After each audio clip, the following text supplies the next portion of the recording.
Selamat Sabat, saudara-saudari sekalian yang saya kasih di dalam Tuhan. Pada hari Sabat yang indah ini kita bersyukur karena kita boleh berkumpul bersama di media online ini. Kita berbakti, memuji dan membesarkan nama Tuhan. Dan pada Sabat ini kita akan mempelajari suatu pelajaran mengenai 10 hukum dan hidup Yesus, di mana kita akan melihat hubungan di antara hukum Allah dan hidup dari anak Allah. Bila kita mengingat akan renungan pagi kita Sabat yang lalu, kita akan melihat bahwa hukum Allah ini sangat teguh. Karena hukum Allah ini adalah salinan dari karakter Allah. Dan kematian anak Allah menegaskan bahwa hukum Allah itu kekal dan tidak berubah, sama seperti tahtanya. Dan jaminan yang Allah berikan bagi kita melalui anaknya adalah argumen yang tidak terbantahkan, di mana Allah tidak mengampuni para pelanggar hukumnya. Nah, mari kita lihat hukum Allah yang diberikan di Gunung Sinai, ya. Di dalam Keluaran 20 ayat 1 sampai 17. Di situ dikatakan, "Lalu Allah mengucapkan segala firman ini, Akulah Tuhan Allahmu yang membawa engkau keluar dari tanah Mesir, dari tempat perbudakan." Keluaran 20 ayat 1 dan 2. Kita bisa baca di rumah untuk lengkapnya, Keluaran 20 ayat 1 sampai 17, tapi saya ingin fokus dulu di Keluaran 20 ayat 1 dan 2 ini agar kita bisa melihat bahwa inilah pemilik hukum itu, ya. Di sini dikatakan Tuhan, bahwa Tuhan dalam huruf besar ini sekedar mengingatkan, ini adalah mengacu kepada satu oknum, berasal dari satu kata asli yaitu Yahweh atau Jehovah. Dan kalau kita buka Mazmur 83 ayat 19, supaya mereka tahu bahwa engkau sajalah yang bernama Tuhan, yang maha tinggi atas seluruh bumi. Nah, kita bisa lihat bahwa pemilik hukum itu tunggal atau satu, tidak ada yang lain. Dia dibilang sini oleh Raja Daud, katakan, engkau sajalah yang bernama Tuhan, yang maha tinggi. Dan dia memiliki status maha tinggi. Nah, kita lanjut lagi ke Markus 5 ayat 7. Dan dengan keras ia berteriak, "Apa urusanmu dengan aku, hai Yesus, anak Allah yang maha tinggi? Demi Allah, jangan siksa aku." Dan pemilik hukum ini, ya, yang maha tinggi, dia memiliki apa? Anak, yaitu siapa? Yesus Kristus. Dan mengenai hukum Allah ini, kita juga akan melihat dari perkataan Raja Daud di dalam Mazmur 97 ayat 2. Awan dan kekelaman ada di sekeliling dia, keadilan dan hukum adalah tumpuan tahtanya. Dan dilanjutkan lagi dalam Mazmur 89 ayat 15.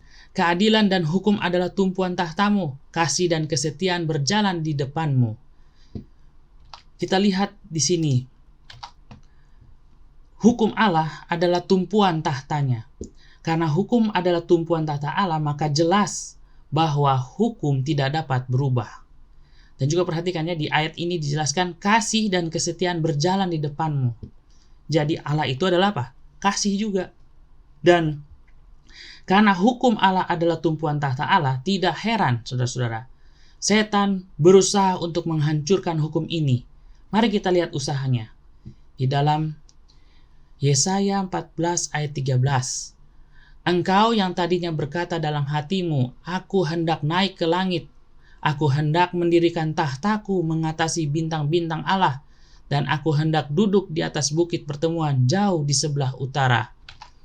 Setan hendak mendirikan tahtanya sendiri dan duduk di bukit pertemuan jauh di sebelah utara. Tidak heran dia serang hukum Allah, karena hukum adalah tumpuan dari tahta Allah. Nah, bagaimana setan menghancurkan prinsip dari hukum Allah ini? Seperti renungan pagi Sabat yang lalu, setan melakukan penipuan dengan mengatakan bahwa salib meniadakan hukum. Dan ini sering kita jumpai saat ini. Banyak yang ajarkan bahwa hukum sudah dipalangkan di kayu salib. Dan yang kedua adalah legalis, atau mengarah kepada pembenaran oleh perbuatan dengan melakukan hukum. Seperti kalau saudara ingat tentang orang muda yang datang pada Yesus, dia bilang apa? Apalagi yang harus saya lakukan supaya saya bisa selamat. Yesus bilang, lakukan ini dan itu sesuai dengan hukum Taurat. Tetapi apa yang orang muda dilakukan? Oh, saya sudah lakukan semua itu. Ya. Jadi, lebih kepada mengarah ke legalis. Padahal Yesus bilang apa? Pergi, juallah hartamu, bagikan pada sesamamu, dan ikutlah aku. Ketika ditantang tentang penyangkalan diri, orang muda ini mundur. Kecewa dia. Kenapa? Karena hartanya banyak. Jadi dia merasa bahwa dengan melakukan hukum, dia sudah bisa apa? Dibenarkan, bisa selamat. Ya, jadi nggak heran inilah usaha-usaha yang setan mau buat untuk menghancurkan prinsip dari hukum Allah ini. Dan masih banyak hal lagi yang setan buat untuk menghancurkan prinsip hukum Allah, dan kita bisa lihat sendiri. Dan nanti kita akan temukan. Sehingga kita perlu melihat kembali kepada Alkitab, apa yang Alkitab ajarkan mengenai 10 hukum Allah dan hidup Yesus ini ya. Kembali kepada 10 hukum. Di sini kita bisa lihat kenapa pentingnya 10 hukum Allah ini untuk kita mengerti dan kita bisa hidupkan secara benar ya. Secara Alkitab, bukan dengan prinsip kita sendiri ya. Tapi kita lihat apa yang Alkitab nyatakan. Dan kita akan lihat hubungannya nanti dengan hidup Yesus. Karena ada juga yang membuat perbedaan antara hukum Allah dan hidup Yesus ya, atau iman kepada Yesus, sehingga seolah-olah iman kepada Yesus dan 10 hukum ini harus seimbang, berdiri bersamaan. Jadi tidak boleh hilang salah satu. Kalau hanya iman saja tidak benar, kalau hanya 10 hukum saja juga tidak benar, harus ada dua-duanya seimbang katanya. Apakah benar demikian? Kita lihat kembali kepada Alkitab. Makanya kita akan lihat hubungan dari 10 hukum ini dengan hidup Yesus. Sebelum kita lanjut, kita juga lihat apakah 10 hukum ini hanya dimulai dari Gunung Sinai. Bagaimana dengan umat-umat Tuhan sebelum di Gunung Sinai ini, atau sebelum peristiwa di Gunung Sinai ini, apa yang mereka pegang ya. Mari kita lihat sekilas saja. Nanti saudara kita bisa lihat lebih banyak lagi menyelidiki dengan membaca Alkitab. Kita lihat dulu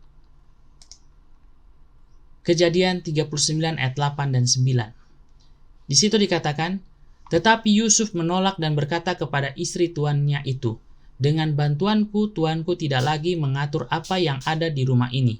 Dan ia telah menyerahkan segala miliknya pada kekuasaanku.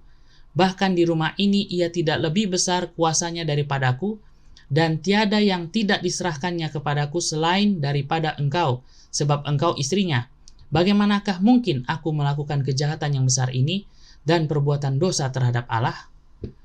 Saudara, perhatikan, Yusuf tidak mau melakukan kejahatan yang besar dan berbuat dosa di hadapan Allah, terhadap Allah. Dosa mana ini yang dilanggar ke dalam 10 hukum? Tentu tentang perzinahan ya. Di mana Yusuf mengerti bahwa perzinahan ini sangat jahat di mata Tuhan dan dia tidak mau melakukannya. Padahal 10 hukum belum diturunkan, tapi dia sudah memiliki mengerti bahwa perzinahan melanggar dari perintah Allah, kejahatan di hadapan Allah. Selanjutnya kita lihat lagi Abraham, Kejadian 26 ayat 5. Karena Abraham telah mendengar firman-Ku dan memelihara kewajibannya kepadaku, yaitu segala perintah, ketetapan, dan hukum-Ku. Perhatikan, Abraham juga adalah pemelihara hukum Allah. Dia setia melakukan hukum Allah, dan tidak heran, Yusuf yang adalah keturunannya juga memiliki fondasi yang sama, yaitu memiliki apa? Hukum Allah. Lalu kita lihat berikut lagi. Kejadian 2 ayat 16 dan 17. Lalu Tuhan Allah memberi perintah ini kepada manusia.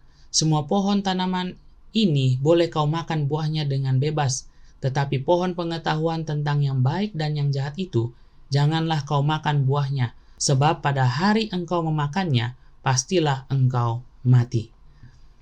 Perhatikan perintah. Pada saat bumi selesai diciptakan, Allah memberikan perintah kepada manusia boleh makan semua buah dalam taman, tetapi jangan untuk makan buah pohon pengetahuan baik dan yang jahat. Ya, sama seperti dalam Keluaran 16 ayat 28, tidak dalam slide tapi saudara bisa baca di rumah. Sebab Tuhan berfirman kepada Musa, berapa lama lagi kamu menolak mengikuti segala perintahku dan hukumku? Perhatikan, perintah dan hukum adalah sama. Ya, jadi ketika Adam pertama kali di Taman Eden, Allah telah berikan hukumnya, yaitu apa? Perintah, jangan kamu makan buah pengetahuan baik dan jahat. Boleh makan semua buah, tapi jangan buah pengetahuan baik dan jahat. Inilah hukum yang diserahkan kepada Adam dan Hawa ketika di Taman Eden. Dan perlu kita renungkan juga bahwa ketika pertama kali Adam dan Hawa diciptakan, mereka diciptakan menurut gambar dan rupa Allah. Dan sebagaimana kita sudah tahu bahwa hukum Allah ini adalah karakter dari Allah, otomatis Adam dan Hawa juga memiliki karakter dari Allah pada saat itu. Yaitu apa? Hukumnya. Sehingga perintah yang diberikan kepada Adam dan Hawa yaitu pengujiannya adalah tentang buah pengetahuan baik dan jahat. Ya. Dan sayangnya Adam dan Hawa menyerah kepada pengaruh dari setan. Bagaimana? Dengan menghancurkan hukum itu. Yaitu apa? Bagaimana setan mempengaruhi Adam dan Hawa untuk mempengaruhi Hawa, ya, khususnya mempengaruhi Hawa untuk bisa sama seperti Allah, ya. Akhirnya apa? Terjadilah perpisahan antara kita dengan manusia dengan Allah, sehingga karakter dari Allah itu tidak lagi dimiliki oleh manusia. Dan otomatis hukum Allah itu juga tidak dimiliki oleh manusia. Kita sudah melanggar hukum Allah. Inilah sekilas bagaimana hukum itu sudah ada sejak pertama kali di dunia diciptakan. Namun karena bangsa Israel sudah sangat lama di Mesir, sehingga Allah harus memberikan hukumnya kembali di Gunung Sinai. Nah, mari kita baca nubuatan Nabi Yesaya, ya, di dalam Yesaya 51 ayat 4. Di sini dikatakan, perhatikanlah suaraku, hai bangsa-bangsa, dan pasanglah telinga kepadaku, hai suku-suku bangsa. Sebab pengajaran akan keluar daripadaku, dan hukumku sebagai terang untuk bangsa-bangsa. Kalau di dalam bahasa Inggris dikatakan, a law shall proceed. Ya, proceed. Lalu dikatakan lagi, light of the people. My judgment, light of the people. Ya. Jadi kita bisa lihat di sini, bagaimana Allah melalui Yesaya memberikan sebuah nubuatan bahwa hukum akan keluar daripadanya dan akan menjadi terang kepada bangsa-bangsa. Dan perlu kita ingat bahwa ayat ini tidak menjelaskan bahwa ada satu waktu di mana Allah tidak memiliki hukum, bukan. Tetapi ini adalah suatu nubuatan atau suatu janji yang akan digenapi kemudian, di mana hukum itu akan keluar dari Allah dan hukum itu akan menjadi terang kepada bangsa-bangsa, ya. Mari kita lihat penggenapannya. Kita buka Yohanes 1 ayat 1 sampai 4. Di sini dikatakan, pada mulanya adalah firman. Firman itu bersama-sama dengan Allah, dan firman itu adalah Allah. Ia pada mulanya bersama-sama dengan Allah. Segala sesuatu dijadikan oleh Dia, dan tanpa Dia tidak ada suatu pun yang telah jadi dari segala yang telah dijadikan. Dalam Dia ada hidup, dan hidup itu adalah terang manusia. Bisa lihat, inilah penggenapan nubuatan dari Nabi Yesaya tadi. Kita perlu perhatikan bahwa Yesus sudah bersama-sama dengan Allah dari awal. Ya. Segala sesuatu dijadikan di dalam Yesus. Dan kita bisa lihat ayat yang lain mengenai bagaimana Allah menjadikan segala sesuatu melalui Yesus, yaitu di dalam buku Ibrani 1 ayat 2 dan Kolose 1 ayat 16. Ya. Dan juga kita lihat lagi di ayat berikutnya, di Yohanes 1 ayat 9, terang yang sesungguhnya yang menerangi setiap orang sedang datang ke dalam dunia. Kita perlu lihat di sini bahwa inilah penggenapan dari nubuatan Nabi Yesaya, bahwa Yesus yang adalah terang yang menerangi setiap orang, sehingga inilah yang menjadi kegenapan dari nubuatan itu. Nah, lalu apa yang Yesus ajarkan mengenai hukum Allah? Nah, mari kita lihat apa yang Yesus ajarkan. di dalam Markus 12 ayat 29 sampai 31. Jawab Yesus, "Hukum yang terutama ialah, dengarlah hai orang Israel. Tuhan Allah kita, Tuhan itu Esa. Kasihilah Tuhan Allahmu dengan segenap hatimu dan dengan segenap jiwamu dan dengan segenap akal budimu dan dengan segenap kekuatanmu. Dan hukum yang kedua ialah, kasihilah sesamamu manusia seperti dirimu sendiri. Tidak ada hukum lain yang lebih utama daripada kedua hukum ini." Kita lihat bahwa Yesus mengajarkan 10 hukum dalam sebuah rangkuman, di mana Yesus katakan, kasihilah Tuhan Allahmu adalah sebagai bagian pertama, dan kedua adalah kasihi akan sesamamu manusia. Dan di sini Yesus katakan adalah dua bagian penting, ya. Jadi tidak bisa dipisahkan. Jadi dua bagian dari hukum ini penting, yaitu kasihilah kepada Allah dan kasihilah kepada sesama manusia. Sehingga kita bisa lihat dalam bagian seperti berikut ini. Di sini dikatakan, kita bisa lihat ya, kalau kita gabungkan apa yang Yesus jelaskan dengan 10 hukum, maka kita akan lihat seperti ini dia punya skema. Bahwa 4 hukum pertama itu mengacu kepada kita mengasihi Allah kita dengan segenap hati kita, dengan segenap kekuatan kita, dan segenap akal budi kita, dengan segenap jiwa kita. Lalu yang kedua adalah kasih sesama manusia. Ada 6 hukum di sana, dari hukum 5 sampai hukum 10. Ya. Di sini saya hanya rangkumkan, tapi lebih jelasnya kita bisa lihat di dalam Keluaran 20 ayat 1 sampai 17. Sebelum kita lihat secara berurutan 10 hukum ini hubungannya dengan hidup Yesus, kita perlu ingat bahwa di dalam Matius 15 ayat 18 dikatakan, tetapi apa yang keluar dari mulut berasal dari hati, dan itulah yang menajiskan orang. Artinya, sesuatu yang kita ucapkan itu semua dari hati, dan itu adalah karakter dan hidup. Ya, jadi kita akan lihat nanti ada beberapa memang yang kita akan temukan Yesus hanya berbicara, tidak dalam tindakan.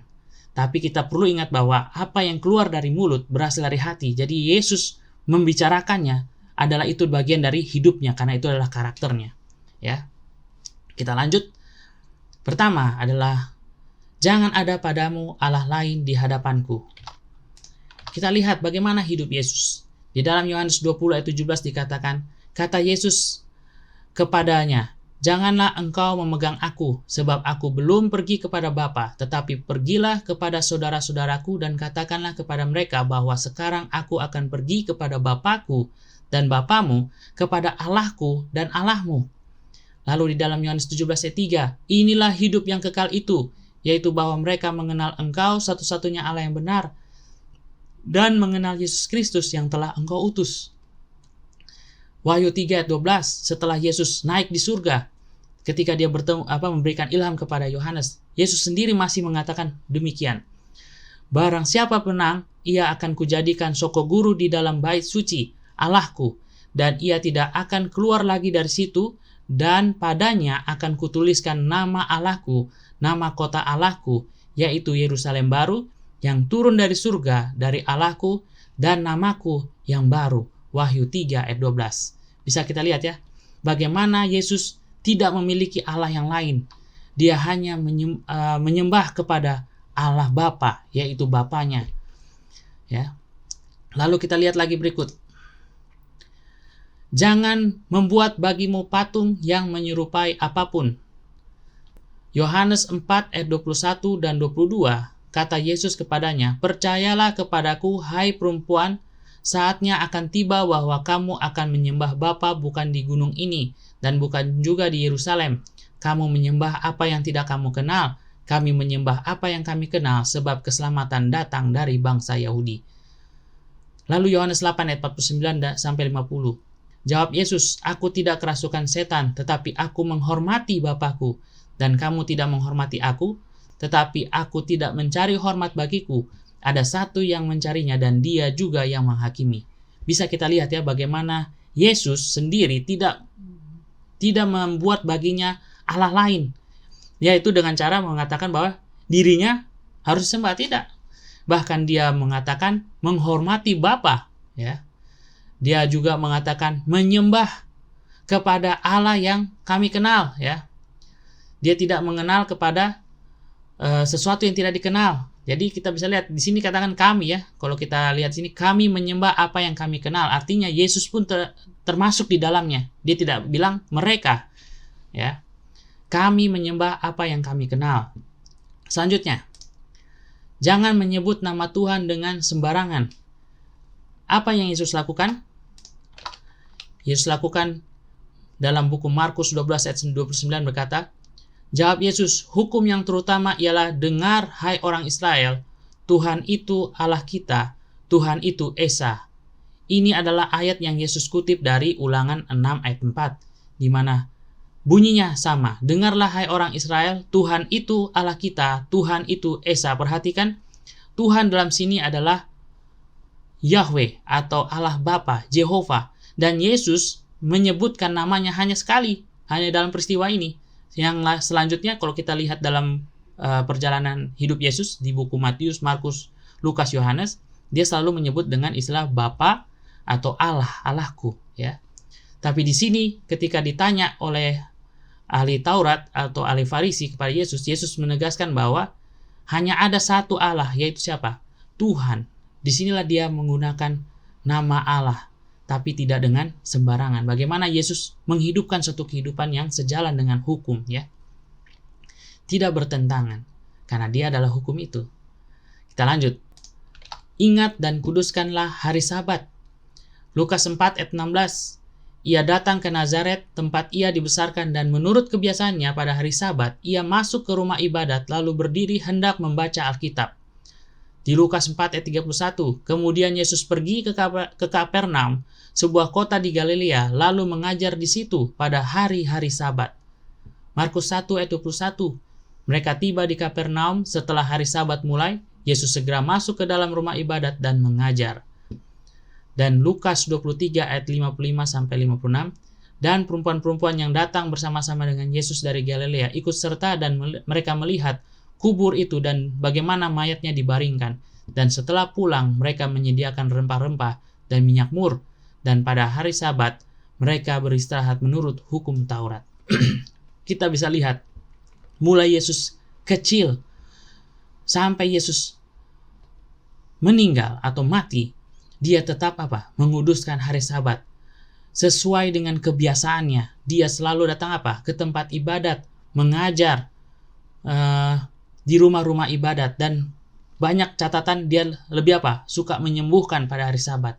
Inilah hidup Yesus, ya. Dia memelihara hari Sabat dan dia menguduskannya. Bahkan ketika dia mati di kayu salib, dia menguduskannya dengan beristirahat pada hari Sabat dan nanti bangkit pada hari ketiga, yaitu hari Minggu setelah kematiannya hari Jumat, ya. Hormatilah ayahmu dan ibumu.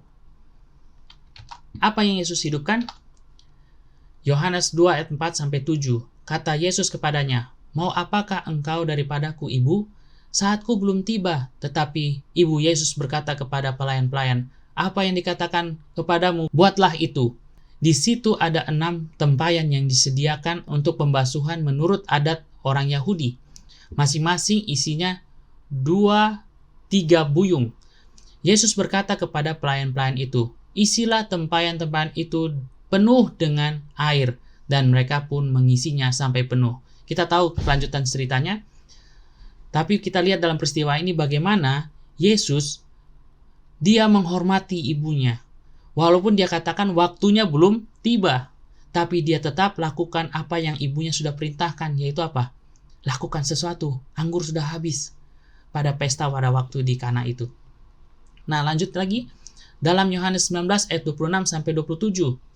Ketika Yesus melihat ibunya dan muridnya yang dikasihinya di sampingnya, berkatalah ia kepada ibunya, "Ibu, inilah anakmu." Kemudian katanya kepada murid-muridnya, "Inilah ibumu." Dan sejak saat itu murid itu menerima dia di dalam rumahnya. Bagaimana Yesus pun ketika tergantung di kayu salib, dia masih mengingat akan orang tuanya di dunia ini, yaitu ibunya Maria. Dan dia tidak lupa untuk menyerahkan ibunya ini kepada Yohanes agar ibunya ini dirawat dan dijaga oleh Yohanes, ya. Karena dia tidak bisa lagi bersama dengan ibunya setelah kematiannya, karena dia akan bangkit dan naik ke surga. Tapi di sini bisa kita lihat bagaimana Yesus juga sangat menghormati orang tua. Lalu Yohanes 12 ayat 49 sampai 50. Sebab aku berkata-kata bukan dari diriku sendiri, tetapi Bapa yang mengutus aku. Dialah yang memerintahkan aku untuk mengatakan apa yang harus aku katakan dan aku sampaikan. Dan aku tahu bahwa perintahnya itu adalah hidup yang kekal. Jadi apa yang aku katakan, aku menyampaikannya sebagaimana yang difirmankan oleh Bapa kepadaku. Perhatikan bagaimana Yesus sangat patuh dan turut kepada Bapanya, sehingga apa yang dia katakan itu selalu semua dari Bapanya. Yohanes 5 ayat 30, aku tidak berbuat apa-apa dari diriku sendiri. Aku menghakimi sesuai dengan apa yang aku dengar, dan penghakimanku adil, sebab aku tidak menuruti kehendakku sendiri, melainkan kehendak Dia yang mengutus aku. Perhatikan, bagaimana Yesus selalu patuh kepada Bapanya, satu-satunya Allah yang benar. Inilah hidup yang Yesus hidupkan, hidup yang menghormati orang tua. Lalu, jangan membunuh. Kamu telah mendengar yang difirmankan kepada nenek moyang kita, jangan membunuh. Siapa yang membunuh harus dihukum. Tetapi aku berkata kepadamu, setiap orang yang marah terhadap saudaranya harus dihukum. Siapa yang berkata kepada saudaranya kafir harus dihadapkan ke mahkamah agama. Dan siapa yang berkata jahil harus diserahkan ke dalam neraka yang menyala-nyala. Sebab itu, jika engkau mempersembahkan persembahanmu di atas mezbah dan engkau teringat akan sesuatu yang ada dalam hati saudaramu terhadap engkau, tinggalkanlah persembahanmu itu di depan mezbah itu, dan pergilah berdamai dahulu dengan saudaramu, lalu kembali untuk mempersembahkan persembahanmu itu. Segeralah berdamai dengan lawanmu selama engkau bersama-sama dengan dia di tengah-tengah jalan, supaya lawanmu itu jangan menyerahkan engkau kepada hakim, dan hakim itu menyerahkan engkau kepada pembantunya, dan engkau dilemparkan ke dalam penjara. Aku berkata kepadamu, sesungguhnya engkau tidak akan keluar dari sana sebelum engkau membayar hutangmu sampai lunas. Perhatikan di sini saudara, dikatakan jangan membunuh. Yesus menyatakan lebih dalam lagi bahwa marah saja kita terhadap saudara kita, bahwa kita sudah apa? Membunuh, ya. Atau kita membilang orang lain kafir, kita juga sudah apa? Membunuh, ya. Bagaimana Yesus tegas sekali terhadap membunuh, dan dia tidak ingin melakukan adanya terjadi pembunuhan, sehingga dia memberikan lebih jelas lagi agar kita punya karakter berubah, ya. Lalu selanjutnya, jangan bersinah. Dikatakan kamu telah mendengar firman, jangan bersinah, tetapi aku berkata kepadamu, setiap orang yang memandang perempuan serta menginginkannya, sudah bersinah dengan dia di dalam hatinya. Matius 5 ayat 27 dan sampai 28. Lalu Matius 14 ayat 4 sampai 8 dikatakan, jawab Yesus, tidakkah kamu baca bahwa Ia yang menciptakan manusia sejak mula menjadikan mereka laki-laki dan perempuan, dan firman-Nya, sebab itu laki-laki akan meninggalkan ayah dan ibunya dan bersatu dengan istrinya sehingga keduanya itu menjadi satu daging. Demikianlah mereka bukan lagi dua melainkan satu. Karena itu apa yang telah dipersatukan Allah tidak boleh diceraikan manusia. Kata mereka kepadanya, jika demikian apakah sebabnya Musa memerintahkan untuk memberikan surat cerai jika orang menceraikan istrinya? Kata Yesus kepada mereka, karena ketegaran hatimu Musa mengizinkan kamu menceraikan istrimu, tetapi sejak semula tidaklah demikian. Saudara, dalam zina ini dikatakan, kita sudah berzina dengan apa? Memandang serta menginginkannya. Bukan sudah berbuat dulu, baru kita dianggap apa? Berzina. Jadi kalau kita renungkan bagaimana Daud ketika dia berzina dengan Batseba, yang akhirnya menjadi istrinya, dengan memandang saja sebenarnya dia sudah mulai apa? Berbuat zina.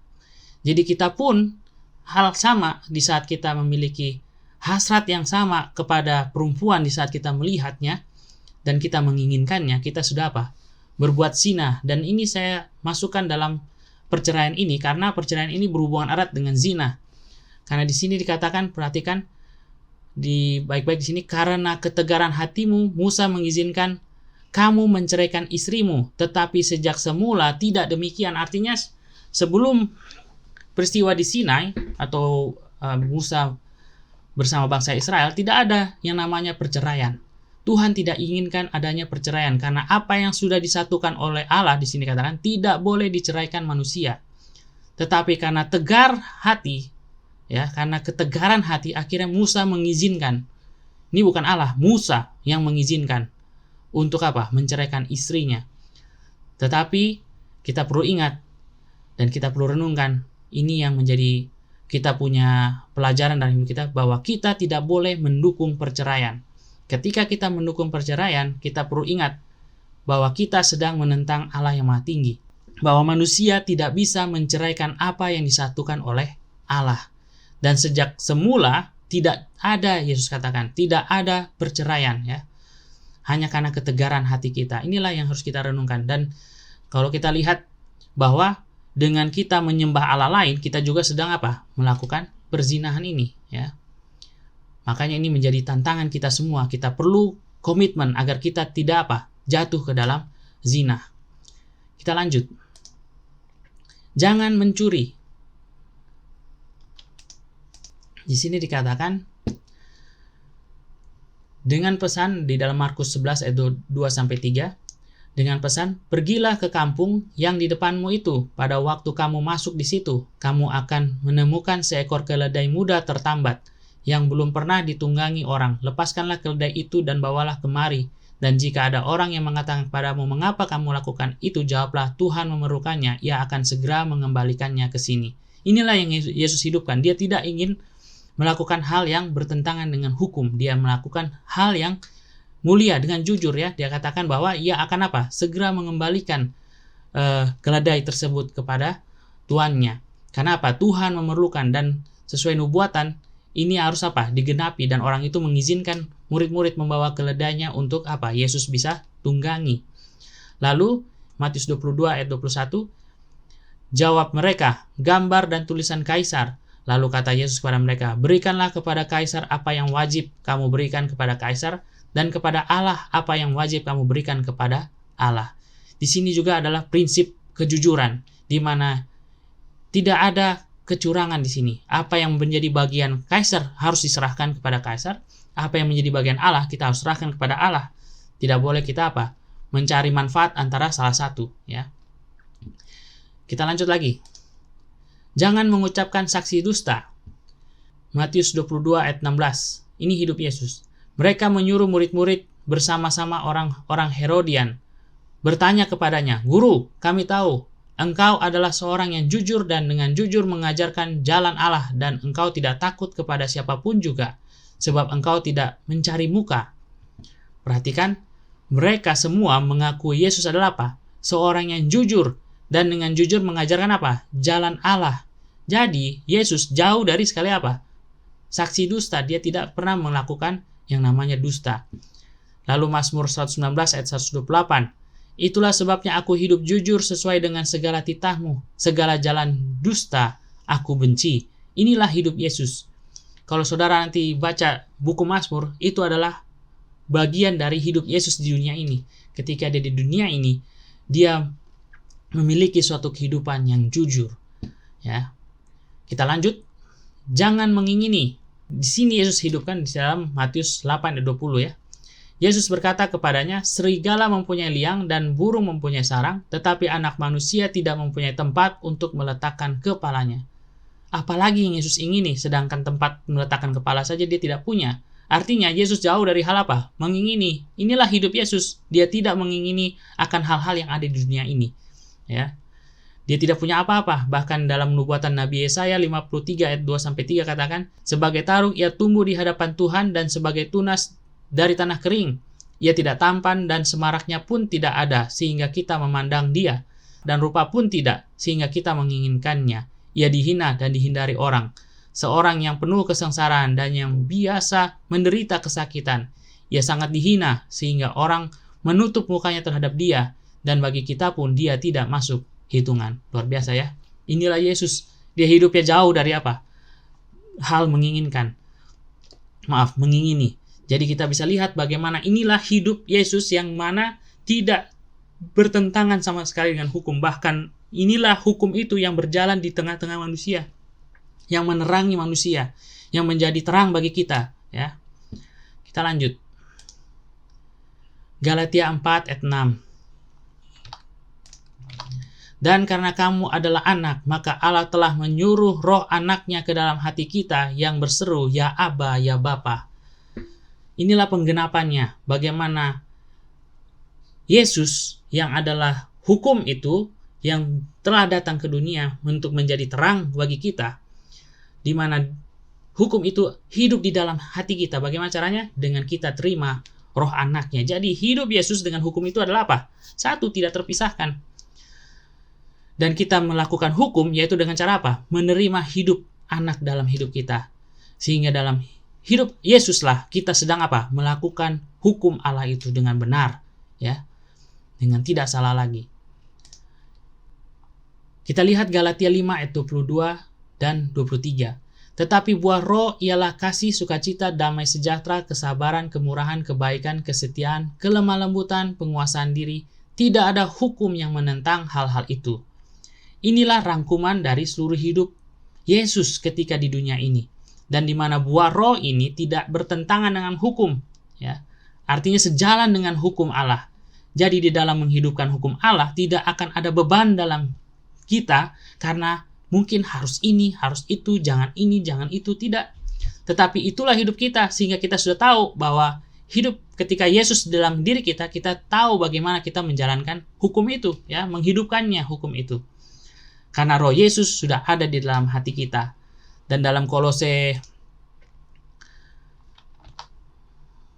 1:27 dikatakan, kepada mereka Allah mau memberitahukan betapa kaya dan mulianya rahasia itu di antara bangsa-bangsa lain, yaitu Kristus ada di tengah-tengah kamu. Kristus yang adalah pengharapan akan kemuliaan. Kalau dalam bahasa Inggrisnya, which is Christ in you, the hope of glory. Inilah dia, di mana Yesus di dalam kita, maka hukum itu juga akan menjadi apa? Hidup kita, ya. Akan kita hidupkan di dalam hidup kita. Kenapa? Karena kita memiliki hidup Yesus. Mari kita lihat kegenapan dari nubuatan-nubuatan para nabi berikut ini. Para nabi-nabi berikut ini, ya. Yeremia 31 ayat 33. Tetapi beginilah perjanjian yang kuadakan dengan kaum Israel sesudah waktu itu. Demikianlah firman Tuhan. Aku akan menaruh Tauratku dalam batin mereka dan menuliskannya dalam hati mereka. Maka aku akan menjadi Allah mereka dan mereka akan menjadi umatku. Kalau dalam bahasa Inggris katakan, my law in their inward parts, artinya hukum, ya. Jadi nubuatan Nabi Yeremia di mana Allah akan menaruh hukumnya dalam hati kita dan menuliskannya dalam hati kita, ini digenapi melalui anaknya Yesus Kristus, ya. Dan ayat ini juga dikutip oleh Rasul Paulus dalam Ibrani 8 ayat 10. Saudara bisa lihat di rumah. Di mana Paulus menggunakan ayat ini karena sudah digenapi, ya. Janji itu sudah digenapi di dalam Yesus yang sudah menjadi apa? Imam besar kita saat sekarang ini di surga dan di hati kita, ya, melalui rohnya. Lalu kita lanjut ke Yeskiel. Yeskiel 36 ayat 26 sampai 27. Kamu akan kuberikan hati yang baru dan roh yang baru di dalam batinmu, dan aku akan menjauhkan dari tubuhmu hati yang keras dan kuberikan kepadamu hati yang taat. Rohku akan kuberikan diam di dalam batinmu, dan aku akan membuat kamu hidup menurut segala ketetapanku dan tetap berpegang pada peraturan-peraturanku dan melakukannya. Perhatikan di sini dikatakan new heart, ya, new spirit, dan dikatakan my spirit within you.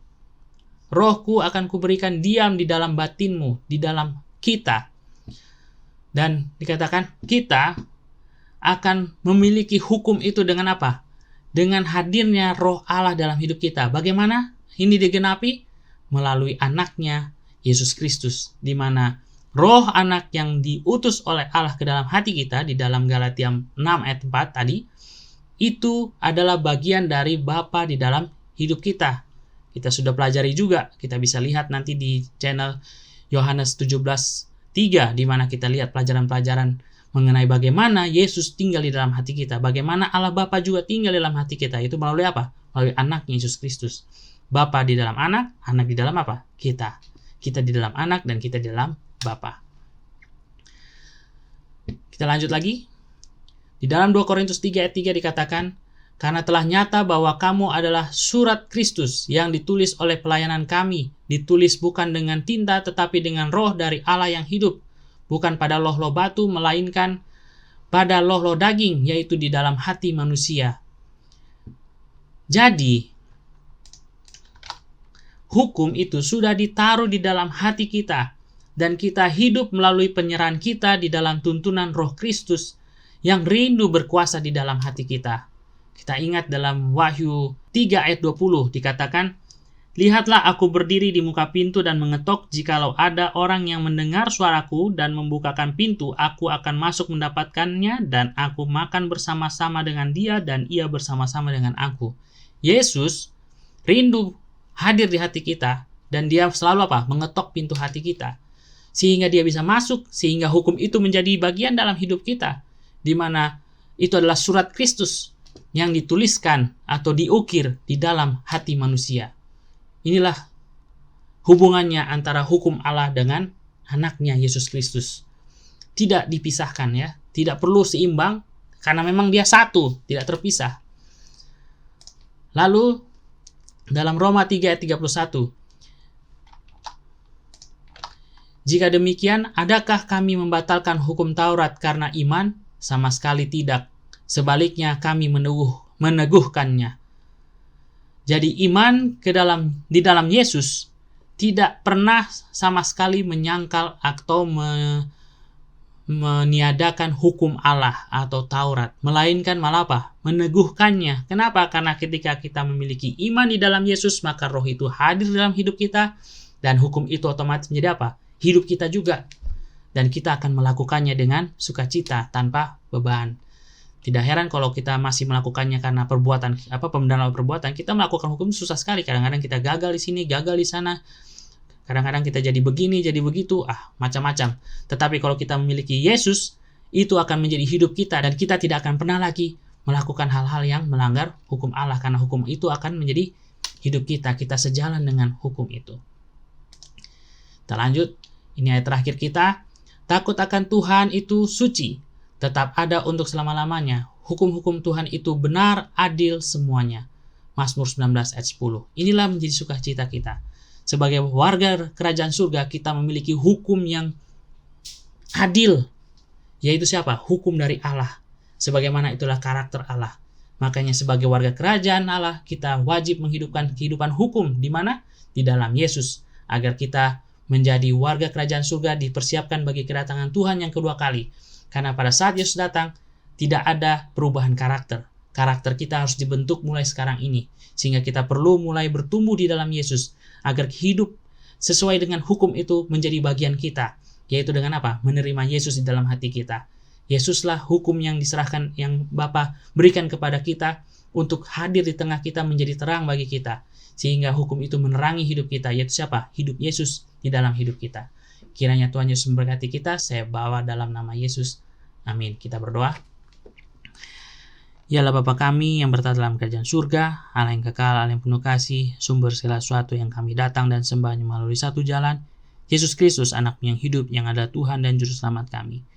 Pada saat yang indah ini kami bersyukur kepadamu Bapa, atas kesempatan yang indah kami boleh dikuatkan melalui firman-Mu, mendengarkan pelajaran yang indah melalui firman-Mu. Biarlah pelajaran ini menjadi kekuatan bagi kami, agar kami selalu berdiri setia di hadapan Tuhan, dengan memiliki hidup Yesus dalam kehidupan kami. Agar kami boleh sejalan dengan hukum-Mu Bapa, dan boleh menghidupkannya dalam kehidupan kami di dalam Yesus, dan boleh menjadi warga kerajaan surga mulai sekarang ini, sehingga bila Anak-Mu Yesus Kristus datang, kami siap untuk masuk dalam kerajaan-Mu. Bapa di surga, terima kasih, sertai kami di sepanjang sabat-Mu yang indah ini. Biarlah kami boleh dengan sukacita memiliki persekutuan dengan Engkau dan juga sesama kami, dan kami boleh dikuatkan di sepanjang sabat ini. Terpujilah nama Bapa, sempurnakan doa ini. Ampuni kami dari segala dosa kesalahan kami yang begitu banyak ini. Doa ini kami alaskan hanya di dalam nama Anak-Mu yang tunggal, Yesus Kristus, yang adalah Tuhan dan Juru Selamat kami berdoa dan mengucap syukur. Amin.